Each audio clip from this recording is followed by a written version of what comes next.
Eshitishimga qaraganda nonushta kunimizga berilgan birinchi sovg'a ekan. Buni eshitib darhol profilimda zavtrak challenge'ini e'lon qildim. 30 kun 30 xil zavtrak retsepti. Mani yo'qotib qo'ymasligingiz uchun like bosib obuna bo'lib qo'ying. Demak, zavtrak challenge birinchi kun. Bugun sizlarga nachinkasi o'zi bilan shunaqa mazali blinchlar tayyorlashni o'rgataman. Qani unda boshladik. Idishimizga 3 ta tuxum, 1 choy qoshiq shakar, 1 choy qoshiq tuzini solib yaxshilab aralashtirib olamiz. Ketidan yarim litr sut va 250 ml iliq holatdagi suv va sutni solamiz. Ketidan 8-9 osh qoshiq o'simlik yog'ini solib, ularni ham birrov aralashtirib, 13 osh qoshiq unni solib, razxetel bilan yaxshilab aralashtirib olamiz. Shunaqa qimoqlari qolmasdan bitta massaga kelish kerak. Mana quyuqligini ham ko'rsatib o'tib ketganman. Endi birinchimizning nachinkasiga keldik. Tabiga ko'ra ko'katlar, tyorkadan o'tkazilgan kolbasa va sirlarni solib yaxshilab aralashtirib bitta massaga keltirib olamiz. Taxminan shunaqa ko'rinishda bo'ladi. Qizib turgan tovada balandroq olovda bir cho'michdan solib bilinchiklarimizni pishirib olamiz.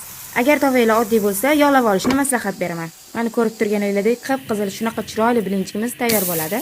Retseptga o'zgartirish kiritmasdan tayyorlasanglar, sizlarda ham shunaqa chiroyli bilinchlar chiqadi. Buni dasturxonga tortsanglar, katta kichik bir xilda mazza qilib yeb olishadi. Retsept yoqqan bo'lsa, like bosib, obuna bo'lib qo'yishni unutmang. Hali challengeimiz tugashiga 29 kun bor. Bu degani 29 ta retsept sizni kutmoqda.